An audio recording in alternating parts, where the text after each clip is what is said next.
الحمدللہ والصلاة والسلام علی رسول اللہ۔ کیا تام الخلقت مولود یا ناقص الخلقت مولود کہنا جائز ہے؟ سوال کیا گیا ہے جب کوئی کسی کو اولاد کی دعا دے اور کہے اللہ تعالیٰ سے دعا ہے کہ آپ کو تام الخلقت بیٹا عطا فرمائے، یا کسی سے بیٹا یا بیٹی کے متعلق پوچھا جائے کہ آپ کیا چاہتے ہیں، تو وہ جواب میں کہتا ہے کہ بیٹا ہو یا بیٹی کچھ بھی ہو، بس تام الخلقت ہو۔ پھر پوچھنے والا دعا دیتا ہے کہ اللہ سبحانہ و تعالی ہمیں تخلیقی عیوب سے پاک اولاد عطا فرمائے۔ اب سوال یہ ہے کہ کیا تخلیقی عیوب سے پاک اولاد کا مطالبہ کرنا صحیح ہے؟ کیونکہ اس میں ایسا محسوس ہوتا ہے کہ شاید اللہ تعالیٰ تخلیق کامل انداز سے نہیں فرماتا، حالانکہ اللہ تعالیٰ نے قرآن کریم میں واضح فرمایا ہے کہ ہم نے انسان کو کامل ترین ساخت میں پیدا کیا ہے۔ الجواب بعون اللہ سبحانہ و تعالی۔ اول، اللہ تعالیٰ نے انسان کو بہترین ساخت میں پیدا کیا ہے۔ فرمان باری تعالیٰ ہے لَقَدْ خَلَقْنَا الْإِنسَانَ فِي أَحْسَنِ تَقْوِيمٍ، یقیناً ہم نے انسان کو بہترین ساخت میں پیدا کیا ہے۔ سورۃ التین آیت نمبر 4۔ علامہ طبری رحمہ اللہ اس آیت کی تفسیر میں کہتے ہیں اس حوالے سے درست ترین قول یہ ہے کہ اس کا مطلب یہ ہے کہ ہم نے انسان کو بہترین اور معتدل شکل و صورت میں پیدا کیا ہے، کیونکہ فرمان باری تعالیٰ احسن تقویم صفت ہے حذف شدہ موصوف کی، تو تقدیری عبارت یوں ہوگی لقد خلقنا الانسان فی تقویم احسن تقویم، یعنی مطلب یہ ہوا کہ ہم نے انسان کو ایسی شکل و صورت میں پیدا کیا ہے جو سب سے بہترین شکل و صورت ہے۔ ریفرنس کے لیے دیکھیے تفسیر طبری جلد نمبر 24 صفحہ نمبر 513۔ اسی طرح علامہ ابن کثیر رحمہ اللہ کہتے ہیں فرمان باری تعالیٰ لقد خلقنا الانسان فی احسن تقویم، یقیناً ہم نے انسان کو بہترین ساخت میں پیدا کیا۔ سورۃ التین آیت نمبر 4، یعنی اللہ سبحانہ و تعالیٰ نے انسان کو بہترین صورت میں پیدا کیا، اسے عمودی شکل کا قد کاٹ دیا اور تمام اعضاء مکمل اور خوبصورت بنائے ہیں۔ ریفرنس کے لیے دیکھیے تفسیر ابن کثیر جلد نمبر 8 صفحہ نمبر 435۔ حکمت الہی کی وجہ سے بسا اوقات بچہ پیدائشی طور پر تام الخلقت نہیں ہوتا۔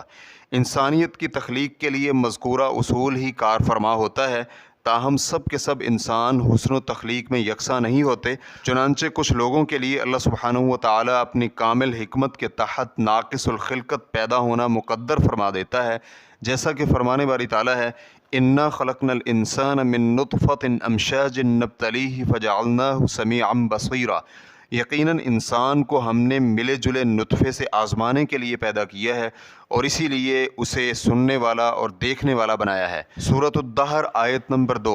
لیکن ہمیں یہ بھی معلوم ہے کہ کچھ لوگ بہرے یا نابینا پیدا ہوتے ہیں، چنانچہ اگر مسلمان اللہ تعالیٰ سے یہ دعا کرے کہ اس کی ہونے والی اولاد کو تخلیقی نقص سے محفوظ فرمائے، اس کا یہ مطلب ہرگز نہیں ہوتا کہ وہ اللہ سبحانہ و تعالیٰ کے بارے میں بدظنی کا شکار ہے، کیونکہ مسلمان کو اللہ سبحانہ و تعالیٰ کی قدرت و طاقت اور بادشاہت پر مکمل یقین ہوتا ہے کہ اللہ سبحانہ و تعالیٰ جو چاہے اور جو پسند کرے وہی پیدا فرماتا ہے، جیسے کہ فرمان باری تعالیٰ ہے وَرَبُّكَ يَخْلُقُ مَا يَشَاءُ وَيَخْتَارُ مَا كَانَ لَهُمُ الْخِيَرَةُ سُبْحَانَ اللَّهِ وَتَعَالَى عَمَّا يُشْرِكُونَ، اور تیرا رب جو چاہے پیدا فرماتا ہے اور جسے چاہے پسندیدہ بناتا ہے، لوگوں کے لیے یہ اختیارات نہیں ہیں۔ اللہ سبحانہ و تعالی ہر عیب سے پاک ہے اور لوگوں کے شرکاء سے بلند و بالا ہے۔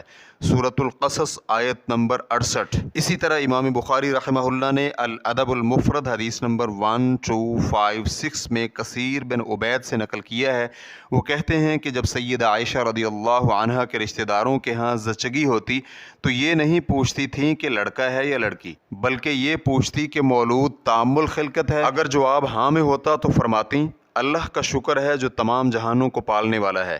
اس اثر کو شیخ البانی رحمہ اللہ نے صحیح ادب المفرد حدیث نمبر 485 میں حسن قرار دیا ہے۔ کسی نقص کے بارے میں پیدائشی عیب کہنے کا حکم، لوگوں کا کسی عیب کو پیدائشی عیب کہنا یہ معنی نہیں رکھتا کہ وہ اللہ تعالیٰ کے بارے میں سوء ظن کا شکار ہیں، نہ ہی وہ اللہ سبحانہ و تعالیٰ کی تخلیق پر کسی قسم کا اعتراض کر رہے ہوتے ہیں۔ لوگوں کا مطلب صرف اتنا ہوتا ہے کہ اللہ تعالیٰ کی طرف سے کسی بھی بندے کے مقدر میں پیدائشی عیب کا رکھ دیا جانا عام طور پر لوگوں کے ہاں معیوب ہوتا ہے۔ یہی وجہ ہے کہ اہل علم ایسے عیب کو بیان کرتے ہیں جو اللہ تعالیٰ کی طرف سے انسان یا کسی جانور میں پیدائشی ہوتا ہے، جیسے کہ قربانی کے جانور کے متعلق، اور اسی طرح انسان کے ایسے عیوب جن کی وجہ سے نکاح وغیرہ فسخ ہو جاتا ہے۔ شیخ عبد الرحمن البراق حفظہ اللہ سے پوچھا گیا، کیا جب کوئی بچہ ناقص الخلقت پیدا ہو تو اسے پیدائشی عیب دار کہنا جائز ہے؟ تو انہوں نے جواب دیا، یہ اللہ تعالیٰ کی تخلیق میں قدغن نہیں ہے، بلکہ یہ حقیقت حال بیان کرنا ہے۔ خالق باری تعالیٰ جو چاہتا ہے اور جیسے چاہتا ہے تخلیق فرماتا ہے، جیسے کہ قرآن پاک میں ہے، یصورکم فی الارحام کیف یشاء، وہ رحموں میں تمہاری صورتیں جیسے چاہے بناتا ہے۔ سورہ آل عمران آیت نمبر 6۔ اس لیے کوئی خوبصورت ہے یا کوتاہ صورت، کوئی کامل الخلقت ہے یا ناقص الخلقت، پیدا کرنے والا وہی ہے۔ اسی کی طرف اشارہ فرمایا، مخلقۃ وغیر مخلقہ، پھر گوشت کے لوتھڑے سے جو کبھی مکمل شکل و صورت کا ہوتا ہے اور کبھی ناقص شکل و صورت کا۔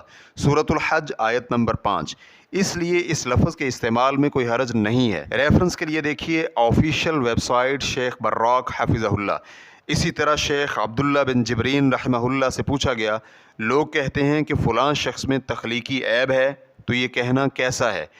تو شیخ رحمہ اللہ کا جواب تھا، اس میں کوئی حرج نہیں ہے، کیونکہ اس کا مطلب یہ ہے کہ اس میں جسمانی نقص ہے، جیسے کہ بھینگا پن، لنگڑا پن، یا کسی عضو کا دائمی معطل رہنا، دانت گر جانا یا انگلی کٹ جانا، یا اضافی دانت اور اضافی انگلی نکل آنا، کوب نکل آنا، گونگا پن وغیرہ۔ یعنی مطلب یہ ہوتا ہے کہ اللہ تعالیٰ نے اسے ایسے بنا دیا ہے یا پیدائشی طور پر ایسا ہے۔ ریفرنس کے لیے دیکھیے آفیشیل ویب سائٹ شیخ ابن جبرین رحمہ اللہ۔ واللہ تعالی اعلم۔ اسلام کیو اے ریکارڈنگز، مؤسسۃ الشیخ محمد صالح المنجد، المملکۃ العربیۃ السعودیہ، فتویٰ نمبر 344142۔ والسلام علیکم ورحمۃ اللہ وبرکاتہ۔